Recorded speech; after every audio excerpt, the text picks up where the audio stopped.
ఎక్కడ కూడా మీకు మొదటి సినిమాకి వచ్చినంత పేరు మళ్ళీ తర్వాత మళ్ళీ ఎందుకు పట్టుకోలేకపోయారు? అది డెస్టినీ అండి. ఆ కారణం ఎవరికి తెలియదండి. కానీ వెనకాల maybe there are lot of reasons behind that. But నేను యాక్చువల్లీ అట్లాంటివి నేను ఆలోచించలేదు, ఎందుకు ఇట్లా రాలేదు. ఎందుకంటే నేనే ప్లాన్ చేయలేదు కదా ఫస్ట్ సక్సెస్. సో ఫెయిల్యూర్ కూడా నేను ప్లాన్ చేయలేదు. ఐమ్ థింకింగ్ ఎవరైనా human beings, yes yes human beings కి ఒక స్టేజ్ ఇప్పుడు మీకు మీ టార్గెట్ పాయింట్ లాహిర్ లాహిర్ లాహిర్ లాంటి సినిమాలో ఒక అద్భుతమైన క్యారెక్టర్ సంపాదించడమే. అది కొట్టేశారు. అది కొట్టేసిన తర్వాత మళ్ళీ అక్కడితో ఆగిపోవటం అనేది చాలా పెద్ద సమస్య, especially cinema people. Once 70mm screen మీద అంత పెద్ద హిట్ ఇచ్చిన మీరు దాన్ని కొనసాగించలేకపోయానని బాధ నిజంగా లేదా? ఉంది, కానీ మీకు ఈ మ్యాటర్ బాగానే తెలుసండి. ఒక బ్రాండ్కి బిల్డప్ చేయడానికి, ఒక ఆర్టిస్ట్కి కానీ ఒక స్టార్కి బిల్డప్ చేయడానికి ఈ రోజైనా సరే ఆ రోజైనా సరే మినిమం ఒక 5 to 6 years పడుతుందండి. ఆ 5 to 6 yearsలో కంటిన్యూస్గా మంచి ప్రాజెక్ట్స్ రావాలి, కంటిన్యూస్గా బ్యాకప్ ఉన్న పర్సన్స్ ఉండాలి. అట్లాంటివి వస్తేనే ఒక ఆర్టిస్ట్ కానీ ఒక బ్రాండ్ తయారవుతుందండి. సో అట్లాంటివి రాలేదు సార్. నేను మీ వైవిఎస్ చౌదరి గారు తప్ప వేరే ఏదో ఆ టైంలో ఉన్న పెద్ద డైరెక్టర్స్తో అసలు పని చేయలేదు. ఓన్లీ మాత్రం ఒక డిఫరెంట్ రేంజ్ డైరెక్టర్స్తో పనిచేశాను. ఒక పెద్ద ప్రొడక్షన్స్ వాళ్ళు నా దగ్గరికి రాలేదు, నేను సైన్ చేసిన ప్రాజెక్ట్స్ వర్కౌట్ అవ్వలేదు. సో ఇవన్నీ కారణాలు కలిపి కొంచెం ఇండస్ట్రీ మారిందండి. తర్వాత చాలా స్టార్ సన్స్ వచ్చారు. సో ఇవన్నీ కారణాలు కలిపి ఏదో ఎక్కడైనా మిస్ఫైర్ అయింది. మీరు హీరోగా చేసిన టైంలో అసలు హీరోలే కాని వాళ్ళు, అసలు సినిమా ఇండస్ట్రీకి పరిచయం లేని వాళ్ళు సడన్ గా వచ్చి అమ్మో మనం ఈ సినిమా తర్వాత సరిగ్గా చేయకపోతే మనం ఆదిత్య ఓం లాగా అవుతాం, ఇంకోలాగా అవుతాం అని చెప్పి మిమ్మల్ని ఉదాహరణగా తీసుకుంటారు. మీకు ఐడియా ఉంది ఆ విషయం? 100%. ఆ టైంలో కూడా చాలా మంది నా దగ్గర వచ్చి కొత్త ఆర్టిస్టులు వచ్చి భయ్యా మీరు మా ఇన్స్పిరేషన్ అట్లాంటివి చెప్పిన వాళ్ళు ఆ టైంలో కూడా. కానీ ఇది ఒక ట్రెండ్, ఒక టైం, ఒక వేరే యుగం, ఒక వేరే కాలం చెప్పుకోవచ్చు. ఎందుకంటే ఆ టైంలో ఉన్న ఆర్టిస్టులు అంటే ఉదయ్ కిరణ్ గారు, తరుణ్, వెంకట్, ఆకాష్, ఆనంద్, అందరూ సంథింగ్ ఏదో I don't not know what changed. Rohit. So I don't not know what changed, కానీ సంథింగ్ ఏదో చేంజ్ అయింది ఆడియన్స్ మైండ్లో. Or maybe corporate culture, multiplexes వచ్చిన తర్వాత సినిమాలు రేంజ్ ఒక వేరే రేంజ్కి వెళ్ళిందండి. సో ఆ రేంజ్కి డబ్బు పెట్టిన వాళ్ళు ఇట్లాంటి హీరోస్ కోసం లేవు ఆ టైంలో. సో మేబీ ఇది కూడా ఒక కారణం. కానీ నిజంగా మీరు నేను చెప్తుంది ఇది నెగిటివ్తో స్టార్ట్ చేసుకోవాలని అనుకోకపోతే చాలా మందికి నిజంగా మీరు ఇన్స్పిరేషన్, అది నాకు తెలుసు. కానీ మీరు ఆ పట్టువలన విక్రమార్కుడు లాగా సినిమాల మీద సినిమాలు చేసుకుంటూ మంచి మంచి అవార్డులు, బ్యూటిఫుల్ కాన్సెప్ట్స్, ఆ చిన్న బడ్జెట్ లో ఎంత నీట్గా చేయాలనే దాని మీద మీకు ఒక మంచి వచ్చినట్టుంది క్లారిటీ. అందుకే ఇలాంటి మంచి మంచి ప్రాజెక్ట్స్ చేస్తున్నట్టు. అవునండి. ఎందుకంటే ఫ్రమ్ మై చైల్డ్హుడ్ నేను ఓన్లీ మాత్రం సినిమా ఫీల్డ్ గురించి ఆలోచించాను. సినిమా ఫీల్డ్కి ఎలాగైనా వెళ్ళాలి, సినిమాలు చేయాలి. నాకు సినిమా అంటే ఎంత passion sir. I'm most happy on the film set. నిజంగా మీకు ఒక లోపల నుంచి ఒక మాట చెప్తున్నాను. నేను స్పాట్ బాయ్ పని చేసినప్పుడు కూడా నేను చాలా హ్యాపీ. స్పాట్ బాయ్ పని కూడా చేస్తాను, కానీ నాకు సినిమా సెట్లో నాకు ఉండాలి. సో ఓన్లీ మాత్రం హీరో కాదు, డైరెక్టర్ కాదు, కానీ సో అట్లాంటి ప్యాషన్ ఉంది నాకు. సో అందుకే నేను తర్వాత కెరియర్ స్టార్టింగ్లో, అప్పుడు నా వయసు చాలా చిన్నది, 24-25 వయసులో ఉన్నప్పుడు కూడా, ఆ టైం 20 years బ్యాక్, ఆ టైంలో ఆ వయసులో ఉన్నప్పుడు కూడా నేను సక్సెస్ కానీ ఫెయిలియర్కి సీరియస్గా తీసుకోలేదండి. అది మేము చాలా సీరియస్గా, నేను సక్సెస్ అయిపోయాను, ఎందుకు ఫెయిలియర్ అవుతున్నాను, 100% వీ కెనాట్ ప్రొసీడ్ ఫర్దర్ అండి. సో ఎందుకంటే ప్రతిరోజు ఒకలాంటి అవ్వదు. Maybe tomorrow maybe I will get more success, కానీ ఆ బ్యాడ్ టైంకి, ఆ రాంగ్ టైంకి సంథింగ్ చేసి సర్వైవ్ చేయాలి. ప్రతి పర్సన్కి వస్తుంది good times, bad times. So కానీ ఒక్కసారి మనం బ్యాడ్ టైంకి ఓవర్టేక్ చేస్తే ఓన్లీ మాత్రం అక్లేమ్ వస్తుంది 100. సో అట్లాంటి చాలా డిప్రెషన్కి కూడా వెళ్ళాను, బ్లాక్ హోల్స్లో కూడా వెళ్ళాను 2-3 సార్లు. కానీ జస్ట్ ఒక మెంటల్ స్ట్రెంగ్త్ వల్ల, ఫ్యామిలీ సపోర్ట్ వల్ల మనం సాధించాలి what ever we thought. So అది అట్లాంటి ఆలోచనతో ముందుకు వెళ్ళాను. ఇప్పుడు మీ ముందుకు ఉన్నాను. కానీ మీ టైంలో వచ్చిన వాళ్ళు ఫుల్ ఆఫ్ స్టార్స్ అయిపోయారు. మీతో పాటే if I'm not wrong Bunny లాంటి వాళ్ళు అలా వచ్చి, గంగోత్రి నాకు తెలిసి 2003లో రిలీజ్ అయింది మీరు వచ్చిన తర్వాత. కానీ వాళ్ళందరిని చూస్తా ఇప్పుడు వాళ్ళు నేషనల్ స్టార్. అది నిజంగా కూడా వాళ్ళు అంత కష్టపడ్డారు, మార్కెట్ క్రియేట్ చేశారు. మీరు ఆ మార్కెట్లోకి వెళ్ళలేకపోయారు. యాక్చువల్లీ అట్లాంటి మార్కెట్ క్రియేట్ చేయాలంటే ఒక సూపర్ ఫౌండేషన్ ఉండాలి ఎక్కడైనా, ఒక సేఫ్టీ నెట్. చిన్న రిస్క్ ఉంటేనే కూడా యూనో. సో ఆ సేఫ్టీ నెట్ మా తెలుగు ఆడియన్స్ అంటే ఒక గొప్ప ఆడియన్స్ అండి. ఒక సైడ్లో పుష్ప సినిమా కూడా వాళ్ళు ఆదరిస్తారు, వాళ్ళు చూస్తారు. ఇంకొక సైడ్లో బల్గం సినిమా కూడా చూస్తారు, RRR కూడా చూస్తారు, సినిమా బందీ కూడా చూస్తారు. మళ్ళీ మంచి మంచి డబ్ సినిమాలు కూడా చూస్తారు. కాంతార కూడా ఇక్కడ హిట్ అవుతుంది, విక్రమ్ కూడా మంచిగా ఆడుతుంది. ఒక టైంలో బాయ్స్ సినిమా ఎంత పెద్ద హిట్ అయింది తెలుగులో. సో ప్రేమ దేశం. సో ఇట్లాంటి ఆడియన్స్ ఉన్నప్పుడు ఇక్కడ ఉన్న పెద్ద పెద్ద ప్రొడ్యూసర్స్కి, డైరెక్టర్స్కి ఒక బలం వస్తుంది. ఎప్పుడైనా కొంచెం రిస్క్ చేస్తే మా తెలుగు ఆడియన్స్ కాపాడుతుంది. కానీ మీరు చెప్పిన పాయింట్లోనే 2003, 4, 5, 6, 7, 8, 9 ఆ ఇయర్స్లో ఏ సినిమా చేసినా కూడా ఒక శాటిలైట్ కొనేస్తారు, శాటిలైట్ బూమ్ నడుస్తుంది అనే ఒక భద్రత ఉంది. ఎక్కడెక్కడి నుంచో నిర్మాతలు వచ్చారు, హీరోలు వచ్చారు, దర్శకులు వచ్చారు. ఇప్పుడు అలాంటి పరిస్థితి లేదు. అట్లాంటి ఏం లేదండి. సినిమా ఇండస్ట్రీ మారిందండి. ఈ కార్పొరేట్ కల్చర్ వచ్చిన తర్వాత రిలీజ్ వరకు అన్ని ప్రొడ్యూసర్కే చేయాలి. ఏదైనా రిలీజ్ ద్వారా డబ్బు వస్తే కూడా స్ట్రైట్గా ప్రొడ్యూసర్కినే వస్తుంది. సో డిస్ట్రిబ్యూటర్ అనేది ఇప్పుడు ఓన్లీ మాత్రం థియేటర్ చైన్ ఓనర్స్ ఉన్నాడు.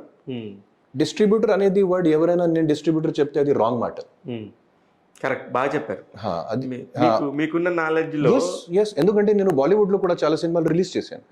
ఇప్పుడు డిస్ట్రిబ్యూటర్ అనేది పర్సనే లేదు, ఓన్లీ మాత్రం థియేటర్ చైన్ ఓనర్స్ ఉన్నాడు. సో మనం వాళ్ళతో రిక్వెస్ట్ చేసి వాళ్ళ దగ్గర వెళ్ళి వాళ్ళ ద్వారా ఏదో అగ్రిమెంట్ చేసి అదే సినిమా రిలీజ్ చేయాలి. వచ్చిన డబ్బు వాళ్ళు చాలా నిజాయితీగా మాకు ఇస్తారు. అది వెరీ ప్రొఫెషనల్ అవుతుంది. Only all online process. కానీ డిస్ట్రిబ్యూటర్ ఉన్నాడు మేము చేస్తాం అనేది అస్సలు అది అసలు నమ్మద్దు ఈ మ్యాటర్కి. ఎందుకంటే సినిమా ఇండస్ట్రీ మారిందండి. సో ఆ సినిమా ఒకసారి మంచిగా రిలీజ్ అయిన తర్వాత ఓటీటీ బిజినెస్ డెఫినెట్లీ ఉంటుంది. ఈరోజు ఒక సినిమాకి హైప్ వచ్చినప్పుడు కూడా ఓటీటీ బిజినెస్ అవుతుంది. ఓటీటీ బిజినెస్లో ఒక గొప్ప విషయం ఏంటంటే అప్పుడు మనం కొంచెం తక్కువ ప్రైస్లో ఓటీటీకి ఇస్తాను. కానీ నాకు ఉన్న అనుభవం ప్రకారంగా నేను నా డైరెక్ట్ చేసిన సినిమాలకి ఓటీటీకి షేరింగ్కి ఇచ్చినప్పుడు మాకు డబుల్ ట్రిపుల్ అమౌంట్స్ వచ్చాయి. Very good, very nice. So మీ సినిమాలు అలా ఏమి ఇచ్చారు? అలా ఇచ్చిన సినిమాలు ఏంటి? మా సాబ్ అమెజాన్ ప్రైమ్లో ఉంది. ఓకే, హిందీ మా సాబ్. సో ఆ సినిమాకి ఆల్మోస్ట్ 52 అవార్డ్స్ వచ్చిందండి. సో ఆ సినిమాకి మేము అంటే కొన్నప్పుడు ఏదో చాలా చిన్న అమౌంట్ చెప్పాడు. ఆ అమౌంట్ కంటే ఆల్మోస్ట్ 8 times అమౌంట్ మాకు షేరింగ్ ద్వారా వచ్చింది. Very good, I know that amount. And yes, so ఇది ఒక అంటే సో కానీ మెయిన్ పాయింట్ ఏంటంటే కొంచెం పేషెన్స్ ఉండాలి. తర్వాత ఒక ప్రాజెక్ట్కి ఈరోజు ఒక సినిమాకి పెద్ద లైఫ్ ఉంటుంది సార్. RRR రిలీజ్ అయ్యి ఒక 1 year అవుతుంది, 1.5 years. కానీ ఇప్పుడు వరకు రాజమౌళి గారు పబ్లిసిటీ చేస్తున్నారండి. It's patience with passion. హాలీవుడ్కి వెళ్ళి అక్కడ కనెక్షన్స్ బిల్డప్ చేసి మార్కెటింగ్ చేసి మళ్ళీ ఆ మార్కెటింగ్ ఇండియాలో కూడా చేసి ఆస్కర్ వరకు సినిమా వెళ్ళింది. ఒక గొప్ప విషయం, ఒక చాలా ప్రౌడ్ విషయం మా అందరికీ ఇండియన్స్కి. నిజమే, సినిమా లవర్స్ అందరికీ కూడా. So because of that passion వేరే ప్రొడ్యూసర్ అయితే ఏం చేస్తారు, మాకు డబ్బు వచ్చింది కదా నెక్స్ట్ సినిమాకి వెళ్దామండి. ఏంటి వేరే డైరెక్టర్ అయినా వేరే ప్రొడ్యూసర్ అయినా అదే మాకు డబ్బు. కానీ ప్రతి సినిమాకి ఒక పొటెన్షియల్ ఉంటుంది. ఆ పొటెన్షియల్ మనం పూర్తి చేయాలి, ఫుల్ఫిల్ చేయాలి. ఆ పొటెన్షియల్ ఎంతో తెలుసుకోగలగాలి. సో ఇది నేను అనుకున్న ప్రకారంగా బాహుబలి సినిమా చేసినప్పుడు హిందీ సినిమాలకి ఎంత పొటెన్షియల్ ఉంటుంది, హిందీ సినిమాలకి, ఇండియన్ సినిమాలకి, తెలుగు సినిమాలకి ఇంటర్నేషనల్ లెవెల్లో ఆ మ్యాటర్ మా రాజమౌళి గారికి తెలిసిందండి. సో అర్థమైంది. సో అది ఆ అనుభవాలకి పెట్టుకుని అండ్ RRR సినిమాకి ఇట్లా చేశారండి. మీ సినిమాల విషయానికి వస్తే మొదటి నుంచి కూడా నేను గమనిస్తుంది ఆ టైటిల్స్ భలే వెరైటీగా పెడతారు. ధనలక్ష్మి, ఐ లవ్ యూ, మీ ఇంటికి వస్తే ఏమిస్తారు, మా ఇంటికి వస్తే ఏం తెస్తారు, ప్రేమించుకున్నాం, పెళ్లి రండి, ఆఖరు పేజీ, ఇట్లాంటి చాలా పడింది. అప్పుడు ఏమైంది, కెరీర్ స్టార్టింగ్లో నాకు కొంచెం నేను చేసిన లాహిరి సినిమాలో నేను చేసిన కామెడీ సీన్స్ వల్ల నాకు కొంచెం ఆ కామెడీ బాగా చేస్తారు అట్లాంటి ఒక ఇమేజ్ వచ్చిందండి. సో మ్యాక్సిమం టైటిల్స్ ఆ కామెడీ స్టైల్ దగ్గరగా అప్పుడు పెట్టారు. సో అట్లా నేను ప్యూర్గా మీకు ఒక ఫ్రాంక్ మాట చెప్పాలంటే ఇప్పుడు వరకు ఈ రోజు వరకు నేను ప్యూర్గా ఒక లవ్ స్టోరీ కూడా చేయలేదు, ఒక యాక్షన్ సినిమా కూడా చేయలేదు. నేను చేసింది ప్రతి సినిమా ఐదర్ ఒక ఫ్యామిలీ ఎంటర్టైన్మెంట్, ఒక మల్టీ స్టారర్, కానీ ప్యూర్ లవ్ స్టోరీ ఈ రోజు వరకు. సో అందుకే ఇట్లాంటి టైటిల్స్ ఫ్యామిలీకి అట్రాక్ట్ చేయడానికి కానీ కామెడీ చూసిన వాళ్ళకి అట్రాక్ట్ చేయడానికి ఇట్లాంటి టైటిల్స్. నేను కూడా అప్పుడు 2004-2005లో ఈ మ్యాటర్ ఒక్కసారి చెప్పాను, ఏంటి నార్మల్ టైటిల్స్ కూడా రావాలి కదా మాకు, నార్మల్ టైటిల్స్ ప్రేమ, లవ్ ఇట్లాంటి టైటిల్స్ కూడా వస్తే బెస్ట్ కదా. సో కానీ అట్లాంటి పడలేదు. నెక్స్ట్ వచ్చేసి ఒక బయోపిక్ చేస్తున్నట్టున్నారు, తుకారాంది బయోపిక్. అది హిందీ అండి, దాంట్లో నేను మాత్రం డైరెక్టర్. అది సంత తుకారాం. ఇక్కడ అక్కినేని నాగేశ్వరరావు గారు భక్త తుకారాం అని అదేనా? అది సేమ్ ఫిల్మ్ నేను హిందీలో చేస్తున్నానండి. సో దాంట్లో మరాఠీ సూపర్ స్టార్ సుబోధ్ భావే ప్రముఖ పాత్రలు చేస్తున్నారు. సంజయ్ మిశ్రా, అరుణ్ గోవిల్ కమ్బ్యాక్, యష్ పాల్ అందరూ ఉన్నారు, చాలా మంది క్యారెక్టర్ ఆర్టిస్ట్ కూడా దాంట్లో ఉన్నారు. ఇప్పుడు బాలీవుడ్ సినిమాలు, తెలుగు సినిమాలు దేశం అంతా తిరుగుతూ ఉన్నారు. డైరెక్టరు, హీరో, రైటరు, అసలు ఏమేం చేస్తుంటారండి మీరు మామూలుగా? సార్ అది మనం సినిమా రంగంలో ఉన్నప్పుడు కానీ ఏదైనా క్రియేటివ్ ఫీల్డ్లో ఉన్నప్పుడు ఇది అన్నీ కొంచెం ఆటోమేటిక్గా గ్రోత్ అవుతుందండి. అంటే ఈరోజు నిజం చెప్పాలంటే ప్రతి పర్సన్ ఒక డైరెక్టర్, ప్రతి పర్సన్ ఒక రీల్స్ చేస్తున్నాడు ఈరోజు. ఆ రీల్స్కి డైరెక్టర్ ఎవరండి? వాళ్ళే కదా. సో ఇప్పుడు కొంచెం కెమెరా నాలెడ్జ్, మ్యూజిక్ నాలెడ్జ్ ఈ రీల్స్ వల్ల, ఈ సోషల్ ఎమోషన్ మీద. సో ఇప్పుడు సినిమాలు అంటే చాలా జాగ్రత్తగా, చాలా స్టాండ్ అవుట్ కంటెంట్ ప్రొడ్యూస్ చేయాలి. ఎందుకంటే audience social media and it has grown like anything అండి. తర్వాత మళ్ళీ కోవిడ్ కాలంలో ఆడియన్స్ ఇంట్లో కూర్చుని ఒక 3 years Korean content, Tamil content, Malayalam content, Bollywood, Tollywood అన్ని చూస్తారు విత్ మరాఠీ. సో వాళ్ళ టేస్ట్ చేంజ్ అయిందండి. వరల్డ్ స్కోప్ కూడా చాలా టేస్ట్ చేంజ్ వాళ్ళ బ్రెయిన్ పెరిగిపోయింది. Yes, huge mind set. అంటే సార్ ముఖ్యంగా పెద్ద తేడా కానీ పెద్ద బ్లో బాలీవుడ్కి పడిందండి. కరెక్ట్. మేము ఎంత పెద్దగా వాళ్ళ గురించి ఆలోచిస్తున్నాను, కానీ ఈ తెలుగు సినిమా చూడండి ఎంత మంచి యాక్షన్ ఉంది, మలయాళం సినిమా చూడండి ఎంత మంచి కాంటెంట్ ఉంది, ఈ కొరియన్ సినిమా చూస్తే అబ్బా ఈ సినిమా ఏంటి మా బాలీవుడ్ వాళ్ళు ఎందుకు ఇలా? సో బాలీవుడ్కి పెద్ద జపనీస్, తైవాన్స్, అసలు ఎన్ని రకాల సినిమాలు. నా ఇంట్లో అంటే నా మిస్సెస్ టర్కిష్ సీరియల్స్. అవును టర్కిష్ నేను కూడా చూస్తున్నా. సో చూడండి, కంటెంట్ కి పవర్ చూడండి. అవును, అందులో చిన్న కంటెంట్ తోని వాళ్ళు దే ఆర్ మేడ్ సిరీసెస్. నేను ఫ్రాంక్ గా చెప్పాలంటే మంచి కాంటెంట్ కి ఇది గోల్డెన్ ఏజ్. కరెక్ట్. ఇట్లాంటి ఏజ్ మళ్ళీ రావు. సో కానీ మనం ఓన్లీ మాత్రం సినిమా ఇండస్ట్రీ, సినిమా కొంచెం చిన్నగా మర్చిపోవాలి. కంటెంట్కి కంటెంట్ లాంటి చూడాలి. 1 minute కంటెంట్కి కూడా అంత పవర్ ఉండొచ్చు, ఒక సిరీస్కి, వెబ్ సిరీస్కి, షార్ట్ ఫిల్మ్కి కూడా ఉండొచ్చు. కానీ దీన్ని ఇంటర్నేషనల్ అవార్డ్స్ ఎలా సంపాదించారు దీనికి? నేను యాక్చువల్గా ఏమైంది, నేను హిందీలో 2013లో బందూక్ అని ఒక సినిమా చేశాను. అవును, మీరు డైరెక్టర్. నేను డైరెక్టర్గా, సో యాక్టర్ డైరెక్టర్గా ఆ బందూక్ సినిమాకి చాలా అవార్డ్స్ వచ్చినాయి. బందూక్ తర్వాత నేను ద డెడ్ ఎండ్ అని ఒక ఇంగ్లీష్ సినిమా చేశాను. సో ఆ ఇంగ్లీష్ సినిమా ఇంటర్నేషనల్ అవార్డ్స్కి వెళ్ళిందండి. మళ్ళీ నేను మాసాబ్ చేశాను. మాసాబ్ అంటే ఇంటర్నేషనల్ సర్కిట్లో ఒక పెద్ద క్రేజ్, నేషనల్ సర్కిట్లో కూడా ఆల్మోస్ట్ 4 గవర్నమెంట్స్ నాకు ఫెలిసిటేట్ చేసింది. నెక్స్ట్ యూపీ గవర్నమెంట్ సబ్సిడీ ఇవ్వడం, నెక్స్ట్ ఎన్ఎఫ్డిసి వాళ్ళు. సో నాకు ఒక సర్కిల్ తయారైంది. అవును, ఇప్పుడు మీరు ఎన్ఎఫ్డిసికి కానీ వెళ్ళడానికి సో మెయిన్ సోర్స్ లాగా తయారైపోయింది. సో ఇప్పుడు ఏమైంది, నేను ఏదైనా సినిమా పంపిస్తే వాళ్ళు అంటే వాళ్ళ దగ్గర థౌజండ్స్ ఆఫ్ ఫిల్మ్స్ కమ్, నేను ఏదైనా సినిమా పంపిస్తే వాళ్ళు ఇలా చేయరు, వాళ్ళు తప్పకుండా చూడాలి, వెయిట్ చేస్తారు. ఏదైనా మంచి పాయింట్ దొరికితే 100% ఆ సినిమాకి అవార్డ్స్ కానీ రికగ్నిషన్ పెడతారు. సో అలాగే సేమ్ మా దహనం సినిమా కూడా చేసినప్పుడు నేను మా ప్రొడ్యూసర్ గారికి ఒకటే చెప్పాను, సార్ మీరు పేషెన్స్తో 1 year వెయిట్ చేయండి. 1 yearలో నేను I try for maximum awards what ever we can get. So చాలా అవార్డ్స్ కోసం నేను చాలా చోటుకి ఇంకా 10-12 అవార్డ్స్ ఇంకా ఆఫ్టర్ రిలీజ్ కూడా 100% వస్తాయి సినిమాకి. సో మా ప్రొడ్యూసర్ గారు ఆ మ్యాటర్ ఒప్పుకొని, ఓకే అంటే ప్రొడ్యూసర్స్ అంటే they do not know much, cinema complete అయింది కదా ఇప్పుడు రిలీజ్ చేయాలి. సార్ ఇట్లాంటి మీరు రిలీజ్ చేయకండి, ముందు ఈ సినిమా ఫిల్మ్ ఫెస్టివల్స్కి కానీ ఆర్టిస్టిక్ సర్కిల్స్కి వెళ్ళాలి, అది తర్వాత మీరు చేసుకోండి. It's a very good reasonable thought actually, very nice actually. ఎందుకంటే నీకు సినిమాని ఇప్పుడు జనాలు థియేటర్లకు వచ్చి 100 కొద్ది జనాలు రావట్లేదు, అలానే రాని టైంలో ఇలా జనాల్లోకి వెళ్తే ఒక నేషనల్ అవార్డ్స్ లాగానో ఇంకొక అవార్డ్స్ లోకంలో వెళ్తే జనం మాట్లాడతారు, ఖచ్చితంగా దాని గురించి ఒక టాకింగ్ పాయింట్ ఉంటుంది. సో ప్రతి సినిమాకి ఏదో ప్లస్ పాయింట్ ఉండాలి కదా సార్. అవును, బికాజ్ నేను ఇప్పుడు హైప్ లో లేదు, నా దగ్గర పెద్ద హిట్స్ లేవు, డైరెక్టర్ కొత్త, ప్రొడ్యూసర్ కొత్త. సో జనాలు ఎందుకు చూడాలి, జనాలు ఎందుకు మాట్లాడాలి ఈ సినిమా కోసం? Exactly, very nice point, very valuable point actually.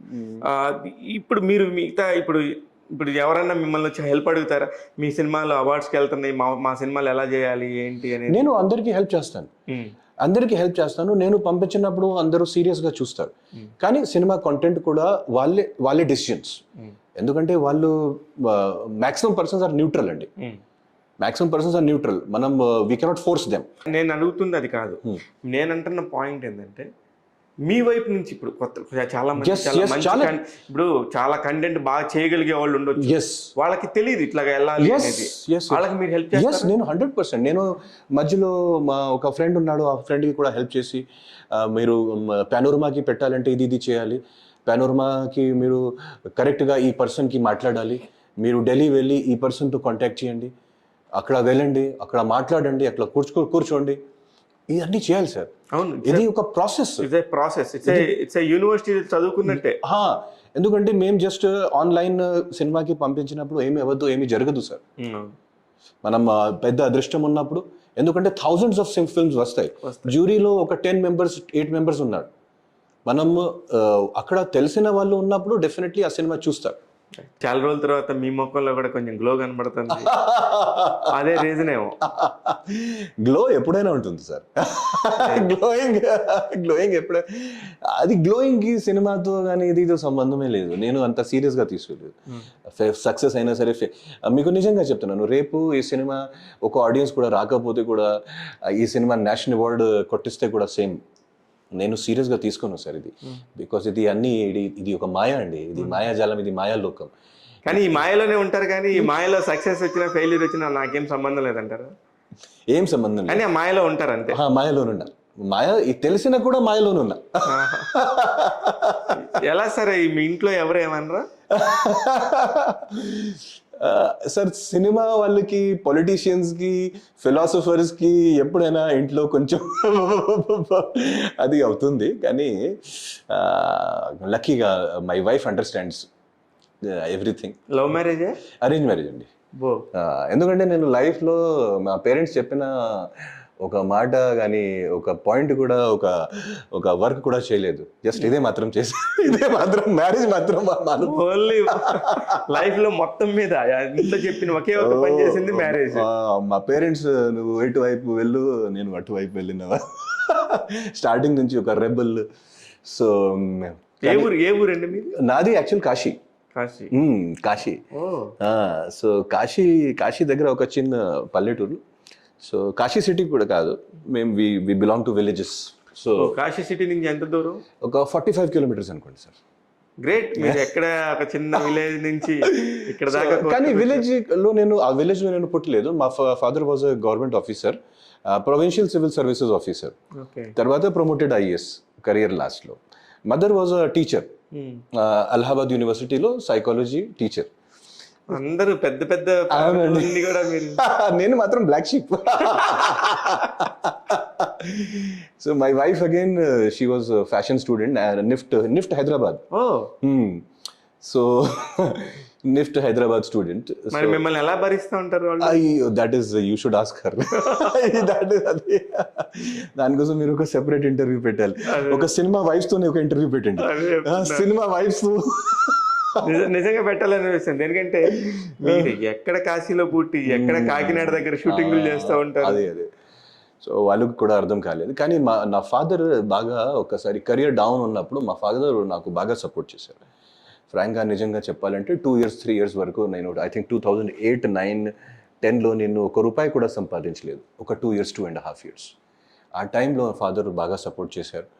So అప్పటి వరకు. కానీ నేను సినిమా ఇండస్ట్రీ వచ్చినప్పుడు my father use to oppose me. వద్దు, అస్సలు వద్దు. కానీ ఒక్కసారి నేను ప్రూవ్ చేశాను హిందీ సీరియల్స్లో, తెలుగు సినిమాలో. అది తర్వాత మా ఫాదర్ చాలా ఎంకరేజ్మెంట్ ఇచ్చారు. ఒక్కసారి డౌన్ ఉన్నప్పుడు ఆయన ఒకటే మాట, వెనక్కి రా, నువ్వు ఇక్కడే ఉండు, ఇక్కడే చేయాలి. Very good. అన్ని.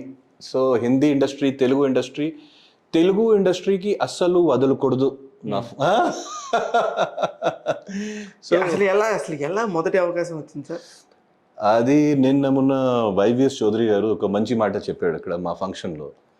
ఆయన ఏం చెప్పాడంటే, నేను హీరోయిన్ సెలెక్షన్ కోసం ముంబై వెళ్తే హీరోయిన్ కోఆర్డినేటర్ నా దగ్గర ఒక అందమైన చాక్లెట్ అబ్బాయికి పంపించాడు. ఆ అబ్బాయితో పాటు ఆదిత్య కూడా వచ్చాడు.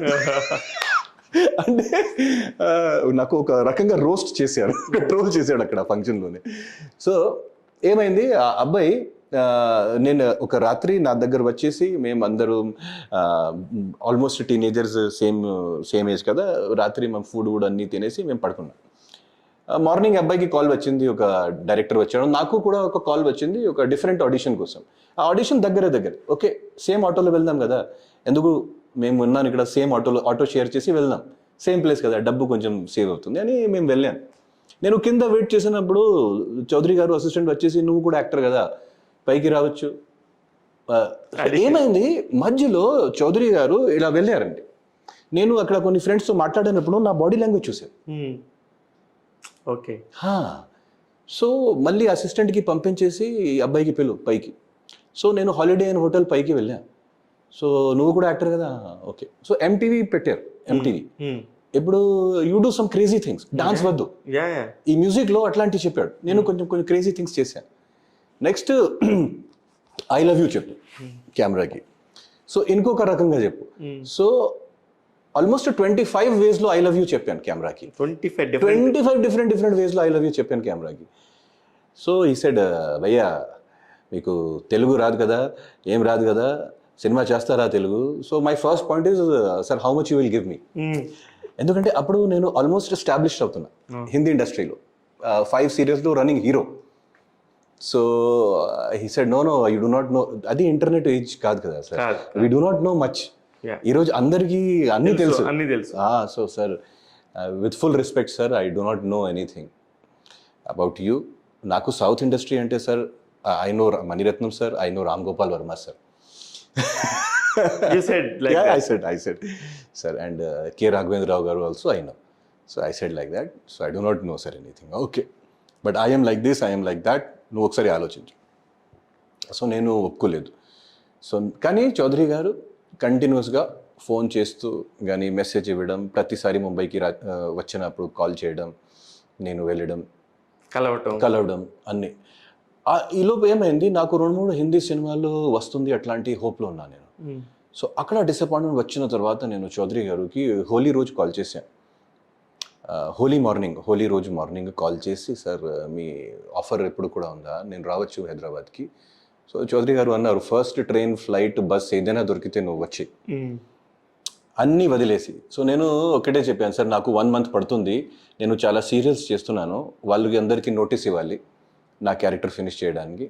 సో నెక్స్ట్ రోజు నేను అందరికీ కాల్ చేసి నా క్యారెక్టర్ ఫినిష్ చేయండి, నేను హైదరాబాద్ వెళ్తున్నాను. సో అట్లా నా జర్నీ స్టార్ట్ అయిందండి. Super, very nice. ఎంత వచ్చింది మొదటి సినిమా రెమ్యూనరేషన్? 0. జీరో. కానీ సినిమా కంప్లీట్ అయిన తర్వాత చౌదరి గారు నాకు ప్రామిస్డ్ రెమ్యునరేషన్ కంటే చాలా ఎక్కువ ఇచ్చాడు. Very good, super. ఇంకోటి నాకు లైఫ్ ఇచ్చాడు. సో అది దట్ ఈస్. కానీ మీరు చేసిన మొదటి సినిమాలోనే the great legendary family Nandamuri Harikrishna గారితో పనిచేశారు. NTR. How is the experience about you both, sir? చాలా చాలా నేను నేర్చుకున్నాను. First discipline, punctuality. ఆ టైంలో ప్రొడక్షన్ మేనేజర్ మాకు 4:30 కాల్ చేస్తే, లేసారా ప్లీజ్, బండి కింద వెయిట్ చేస్తుంది. 4:30 బండి దేనికి, 7 కాల్ షీట్ కదా మీరు. సో మేము ఓకే కొంచెం ఇలా 6:15కి సెట్లో వస్తే హరికృష్ణ గారు బండి ఆల్రెడీ ఉంటుంది ఇక్కడ విత్ మేకప్. ఇది చాలా. సో ఈ డిసిప్లిన్, ఈ పంక్చువాలిటీ మాకు నేర్చుకోవాలి. సో చాలా నేర్చుకున్నాను. నెక్స్ట్ హరికృష్ణ గారు చేసిన ఆ టైంలో risks, stunts, without dupe, without doubles, without action. ఆ టైంలో రోప్స్ కూడా లేవు. రోప్స్ కూడా. సో దూకేసేవాడు. నెక్స్ట్ ఆ బండి డ్రైవ్ చేస్తూ స్టంట్స్, గేట్స్ క్రాషింగ్ ఆయన. సో నాకు చాలా భయం. అప్పుడు చాలా ఫేమస్ అయింది హరికృష్ణ గారు ఒక రైల్వే క్రాసింగ్ లో ఒక స్టంట్ చేశారు. సో అంటే సినిమా కోసం వాళ్ళు ఎంత డెడికేటెడ్గా ఉన్నారు, ఒక పర్సన్గా ఎంత డెడికేటెడ్గా ఉన్నారు. నెక్స్ట్ ఒక మనిషి లాంటివి వస్తే నాకు, మేము కొత్త కదా సార్. తర్వాత హరికృష్ణ గారు పర్సనాలిటీ చూస్తే నాకు కొంచెం భయం వచ్చింది స్టార్టింగ్. మీకు నిజంగా చెప్తున్నాను. ఆ ఆరా, చుట్టుపక్కన ఉన్న జనాలు, ఆ ఆరాకి చూస్తే. కానీ చాలా కంఫర్టబుల్గా పెట్టారు నాకు. ఆదిత్య ఎందుకు అక్కడ నాతో పాటు లంచ్ చేయి, అట్లాంటి కంఫర్ట్, అట్లాంటి ఎంకరేజ్మెంట్ ఇచ్చిన వాళ్ళు. ఇస్తే చాలు కదా. ఇస్తే చాలు. మొదటి సినిమాలో ఎక్కడో నుంచి వచ్చాను, ఏం లేదు. నెక్స్ట్ మా సుమన్ గారు కూడా, దెన్ కె విశ్వనాథ్ గారు ఎప్పుడైనా నాకు ఆ టైంలో తెలుగు, హిందీ అన్ని జరిగింది. కె విశ్వనాథ్ గారితో ఎలా పరిచయం మీకు? లారీ సినిమాలో ఉన్నారు. ఓకే, ఆ పరిచయం.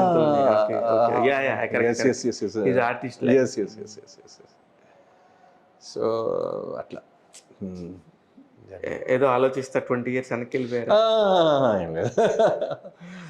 అందరినీ మిస్ అయిపోయారు గారు. హరికృష్ణ గారు ఆఫ్ కోర్స్ చాలా వెరీ సాడ్ అండి. అది వచ్చినప్పుడు నేను ఆ టైంలో నేపాల్లో ఉన్నా. నేపాల్లో ఇదే బందీ షూటింగ్ చేసినప్పుడు ఆ న్యూస్ వచ్చిందండి, బందీ ఫస్ట్ షెడ్యూల్. చాలా సాడ్. కానీ అది ఏం చేయాలి, life is like that. So Suman గారు కూడా ఆ టైంలో చాలా మాకు ఎంకరేజ్మెంట్స్. సేమ్ మీ ఇంటికి వస్తే ఏమిస్తారు చేసిన టైంలో కె భాగ్యరాజ్ గారు.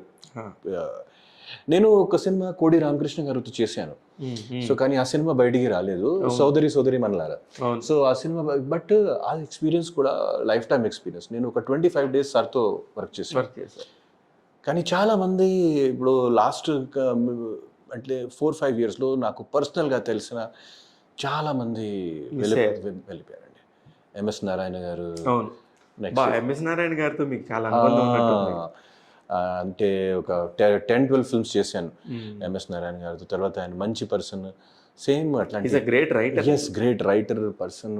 అట్లాంటి చాలా చాలా చాలా మిస్ అయింది. ఇది హిందీ సినిమాలో కూడా తెలిసిన చాలా వ్యక్తులు టైం అంటే రాంగ్ టైంకి వెళ్ళిపోయారు.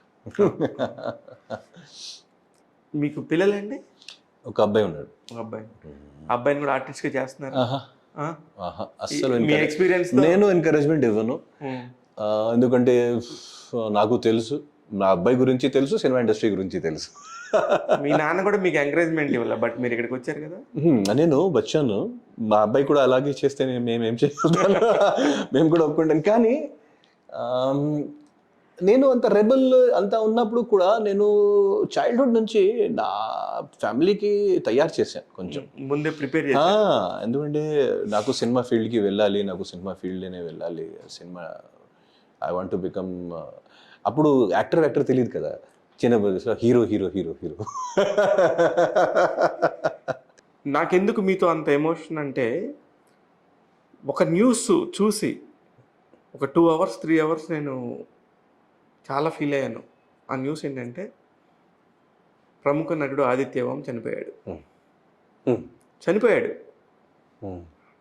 అలాంటి న్యూస్ వచ్చింది సార్, నేను షాక్ అయ్యాను.